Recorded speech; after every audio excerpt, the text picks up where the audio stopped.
అందరికీ హాయ్ అండి. అందరికీ అడ్వాన్స్ హ్యాపీ సంక్రాంతి అండి. ఈ సంక్రాంతికి ఎన్నెన్నో పిండి వంటలు చేసుకొని తింటారు. సో అందులోనే ఈ ఒబ్బట్లు కూడా ఒకసారి చేసుకొని తినండి. పప్పు ఒబ్బట్లు చేసి తినుండొచ్చు. కొబ్బరికాయతో ఈజీగా కొత్త వాళ్ళు కూడా నేర్చుకొని చేసుకోవచ్చు. అలాంటి సులభమైన మార్గం ఉంటాయి. ఈరోజు కొబ్బరికాయ బొబ్బట్లు చేసి చూపిస్తాను, వీడియో అప్లోడ్ చేస్తాను. మీరు ఇప్పుడు చేసే పని ఏంటంటే వీడియో నిదానం చూసి కొబ్బరికాయలను తెచ్చి సంక్రాంతికి బొబ్బట్లు చేసి తినండి. ఓకేనా? Welcome back to Sushanti vlogs. ఇప్పుడు బొబ్బట్లకి కావాల్సిన పదార్థాలు చూసేద్దామా. 2 కొబ్బరికాయలు, ఎక్కువ నేత కొబ్బరికాయలు తేకూడదండి. కొంచెం అంటే ఎక్కువ ముద్ర ఉండకూడదు, నేత ఉండకూడదు, మీడియం సైజు ఉండాలి. దాంతోపాటు మంచి బెల్లం అండి. బెల్లం బాగున్నదంటే బొబ్బట్లు కలర్ఫుల్గా ఉంటుంది. మైదా పిండి కొంచెం కావాలి. ఏ స్వీట్స్ చేసిన యాలక్ లేకపోతే అది పరిపూర్ణం కాదు. యాలక్ ఒక 8 నుండి 10 కావాలి. గసగసాలు ఒక 2 టేబుల్ స్పూన్ అండి. ఈ కొబ్బరికాయ బొబ్బట్లకి గసగసాలు వేస్తే చాలా బాగుంటుంది. పుట్నాల పప్పు అనేది యూజ్ చేస్తామో లేదో, బొబ్బట్లు చేస్తే పుట్నాల పప్పు తెచ్చి ఉంచుకోవాల్సిందే. నెక్స్ట్ వచ్చి టైల్స్ ఇంట్లో ఎక్కడ కొబ్బరికాయ కొట్టాలో అర్థం కాదు. అలాంటప్పుడు చూడండి, ఇలా ఈజీ మెథడ్గా కట్ చేయొచ్చు. అప్పుడు మన టైల్స్ డ్యామేజ్ కాదు, కొబ్బరికాయలు కూడా బాగా ఇదైపోతుంది. ఓకేనా? దానికోసమే నేను చిన్న వీడియో బిట్ అనేది పెట్టాను. ఓకేనా? అందరికీ యూజ్ఫుల్ కానీ అని. కొబ్బరికాయలు కొట్టిన తర్వాత ఒక సైడ్ పెట్టేద్దాం. ఇప్పుడు ఫస్ట్ మనం మైదా పిండి కలపాలండి.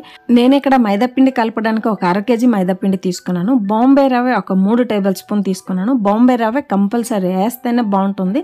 సాఫ్ట్గా మెత్తగా బొబ్బట్లు రావాలంటే బాంబే రవ్వ వేసుకోవాలి. ఓకేనా?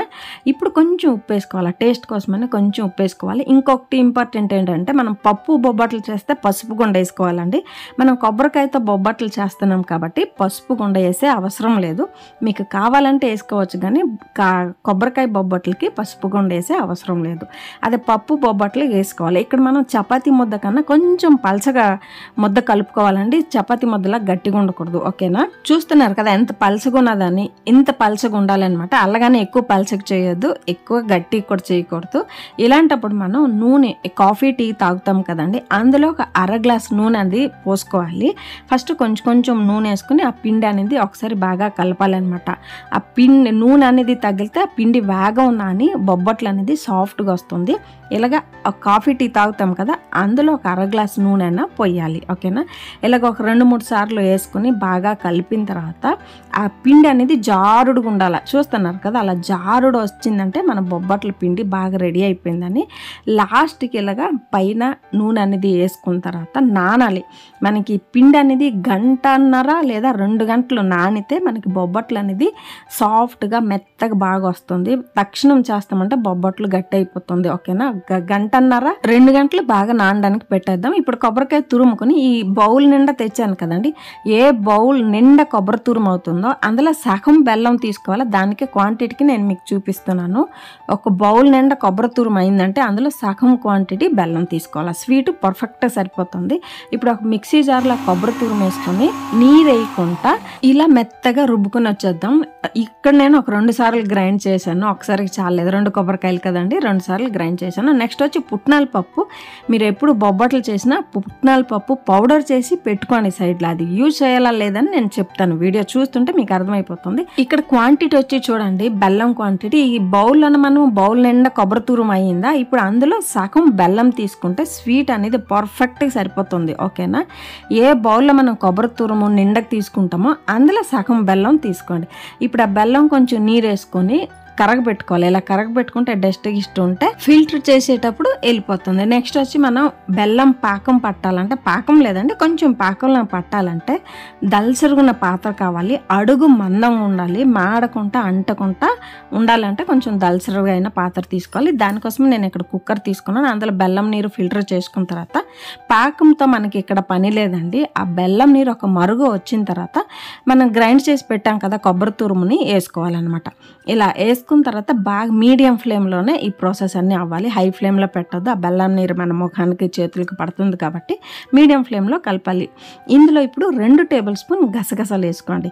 కొబ్బరికాయ బొబ్బట్లు అంటే గసగసాలు కంపల్సరీ ఉండవలసిందే. మీరు తెచ్చి వేసుకోండి, ఫ్లేవర్ చాలా బాగుంటుంది. తిన్నప్పుడు కూడా సూపర్ టేస్ట్గా ఉంటుంది.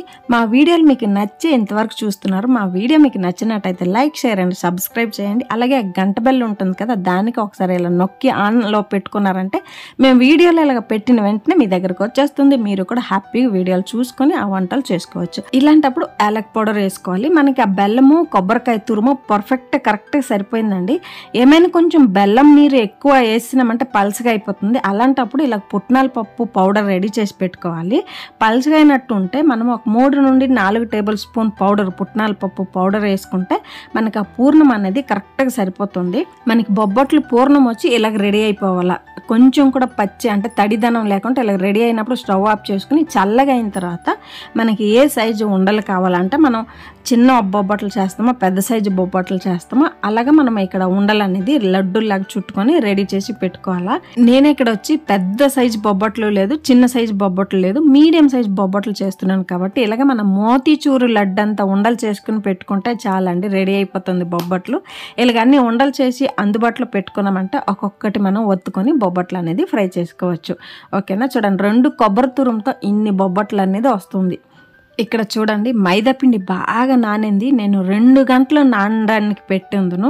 2 గంటలు అయిన తర్వాత చూడండి ఎంత బాగా నానింది. ఇలాగ ఉండాలండి మైదా పిండి అనేది, ఇలాగ ఉండాలి.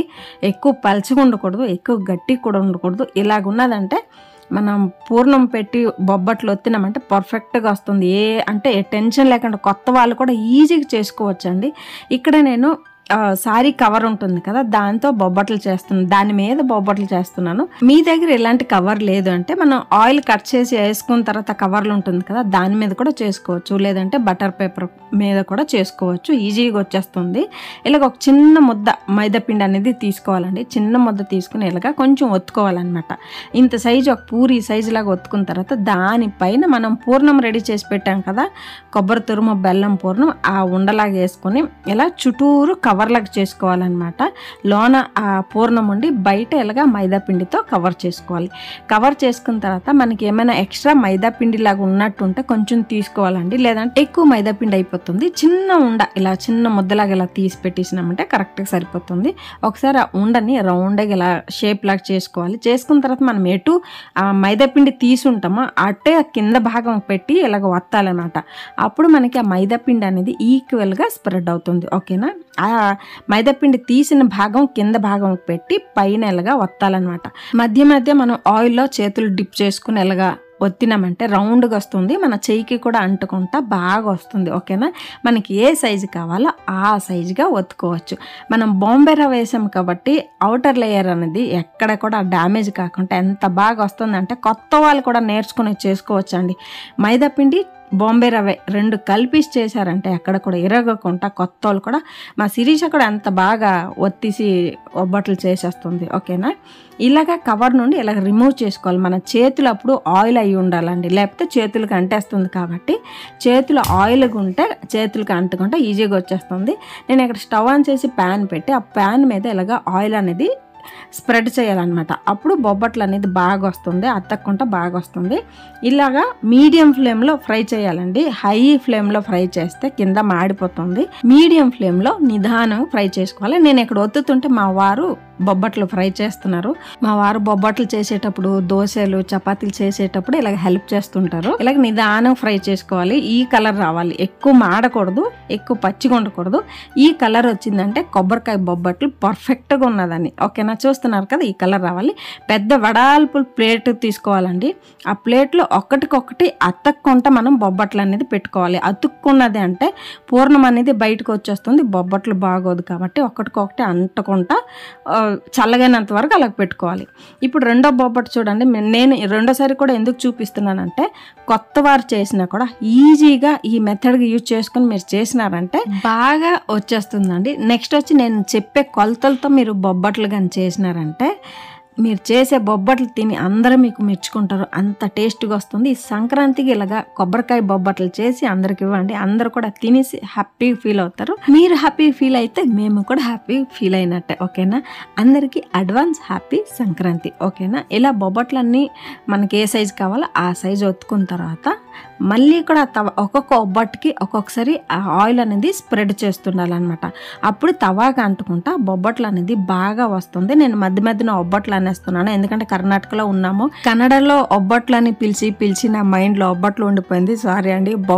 మంచి బొబ్బట్లు రెడీ అయిపోతుంది. ఓకేనా? బొబ్బట్లని రెడీ అయిన తర్వాత ఒక వెడల్పు ఉండే ప్లేట్లో ఒకటి మీద ఒకటి వేయకుండా కొంచెం కొంచెం గ్యాప్లు వేసుకున్నామంటే లోన ఉన్న పూర్ణం బయటికి రాకుండా ఉంటుంది. నెక్స్ట్ ఒబ్బట్లని రెడీ అయిన తర్వాత నెయ్యి కొంచెం వేడి చేసి ఒబ్బట్ల మీద వేసుకొని తింటే ఆహా సూపర్ అండి, చాలా బాగుంటుంది. మీకు ఈ కొబ్బరికాయ బొబ్బట్లు వీడియో ఇష్టమైతే like, share and subscribe to Sushanti vlogs. ఓకేనండి, అందరికీ బాయ్.